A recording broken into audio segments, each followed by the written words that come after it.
Neil deGrasse Tyson, he went on a tyrant and he's talking about gender ideology for some reason. I think you should just stick to the stars and the moon, Neil, and leave parenting up to parents. Okay. And I can't even say leave gender ideology to the professionals because they done gone bonkers. Leave gender to the parents. Okay.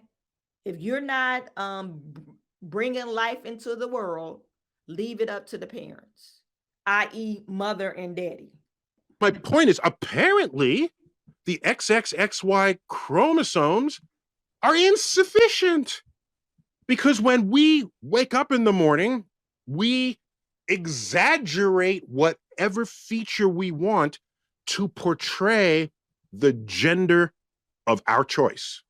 Either the one you're assigned, the one you choose to be, whatever it is. And so now, now just to tie a bow on this, I say to you, somewhere I think I read that the United States was a land where we have the pursuit of happiness.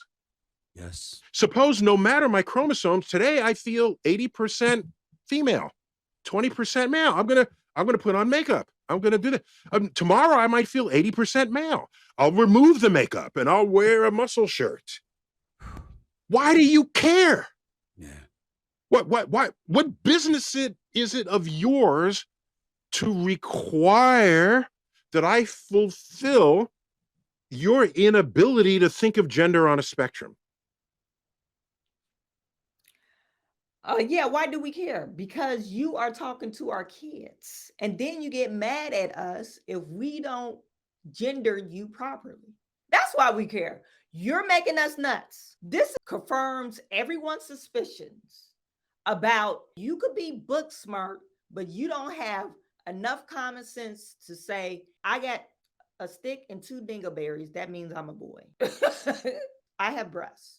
So that means I'm a girl. And the other thing, a vagina. That means I'm a girl. So it doesn't matter how many books you read, you can't read common sense. Usually scientists are more pragmatic. If the science not there, they don't really go off on the deep end. Sometimes they get into theology, but especially astrophysicists. Usually when you have those type of people, they're real pragmatic of their thinking. Even though they might not have common sense, they're usually, oh, the science is not there. But he's gone off on the deep end. I think, and he's never been to space. So why isn't his brain connecting?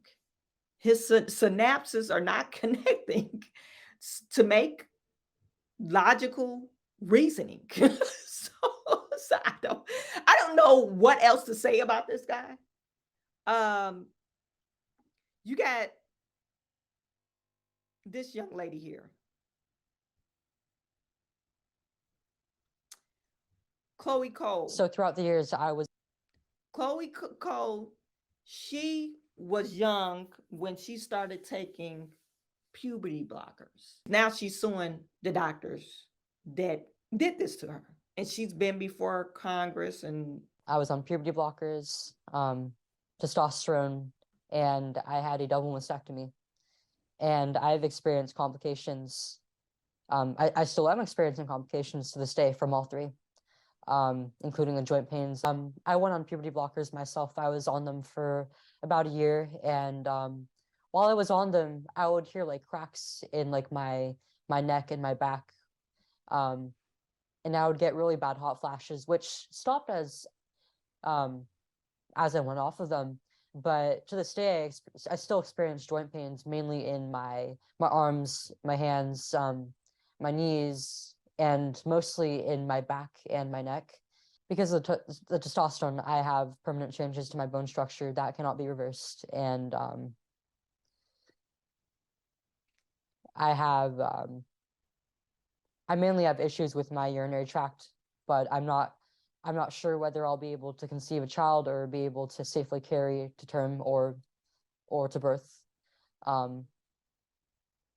And because of the mastectomy, I'll never be able to breastfeed. And As part of the process, as part of the operation, they used skin grafts. And 2 years later, 2 years after the surgery, I thought the healing was going fairly well, save for the grafts being slightly dry on the surface, but they started to leak fluid, and I've had to start wearing bandages over them again. And I don't know what it is. I don't know if it's an infection, if it's some other complication from the surgery, but I've gotten no help from it, and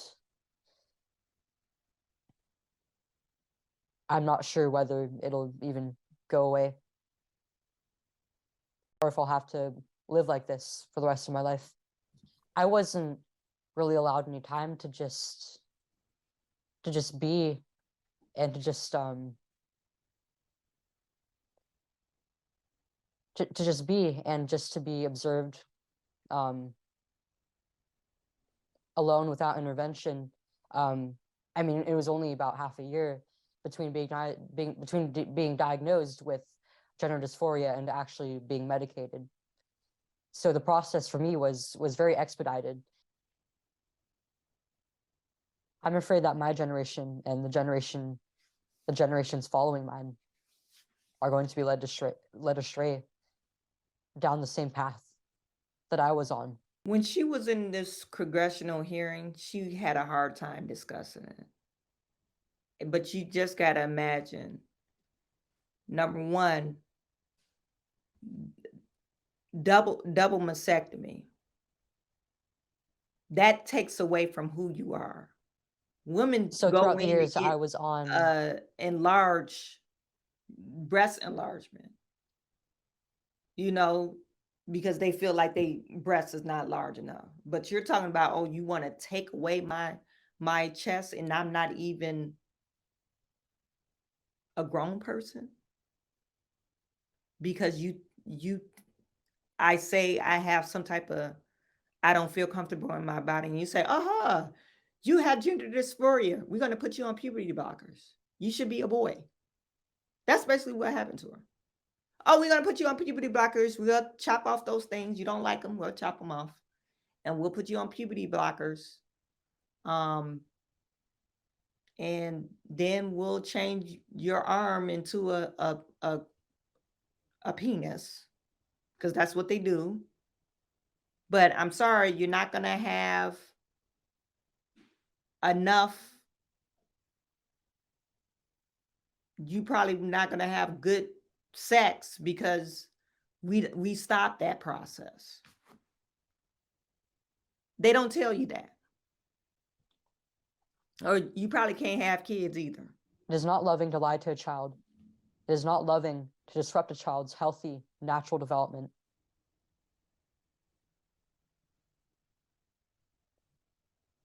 Or to encourage them to do so. It took me quite a while to get to this point. I mean, initially, when I was speaking out just on my personal social media and with people who I considered my friends, I got shut down pretty quickly by other transgender individuals and by allies. And I stayed quiet about it for a little while. I didn't want to speak out about it. I didn't want to get the reactions, get the treatment that I was seeing then. But at the same time, I was also speaking to other people who were detransitioning,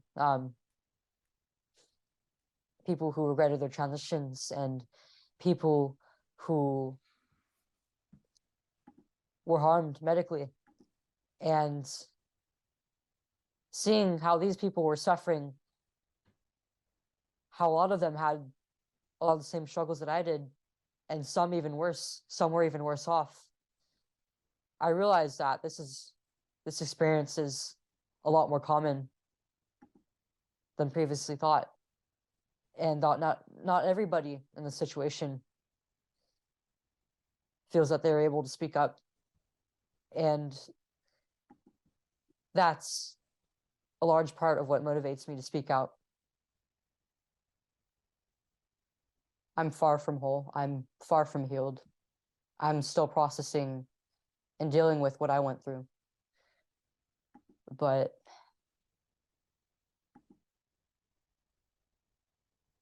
I think the things that keep me the most motivated to do what I'm doing would be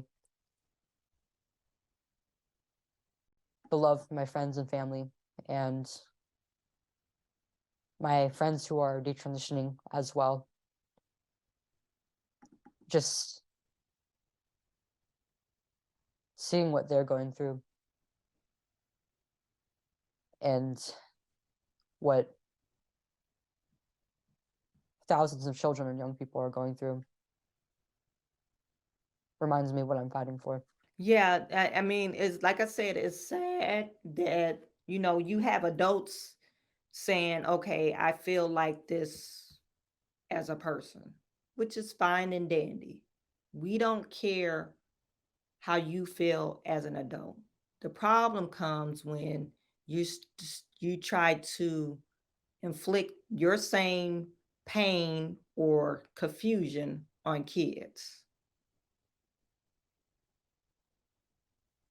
And you don't allow the parents to be there for the parents. And I'm going to say this to parents. You need to start looking inside yourself as a parent.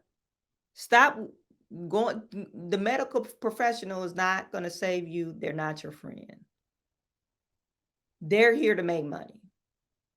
You could say, oh, the doctors took an oath. No, you shouldn't care about that.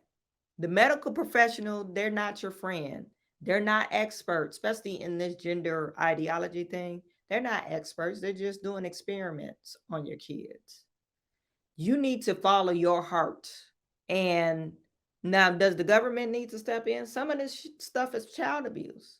If you saying you got to put your kids on a pill to change their gender, which is not going to happen, you should be under investigation for child abuse because you're chemically castrating your kids. I hate to use that word because you hear everybody using that word. Or you're chemically castrating kids, but that's basically what you're doing because the blockers that they give the kids is the same blockers that they give to pedophiles.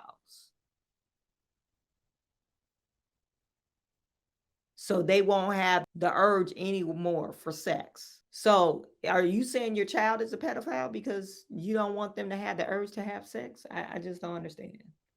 You want them to stay a baby forever. This is Chloe Cole. She said, I watched Ed Neal flail around trying to describe gender as a spectrum and decided to refute some of his points in the short video. Yeah, he was just everywhere. I don't know what the hell he was talking about. But yeah, we need to stop it. It matters because when you start putting kids into it, you're messing with kids.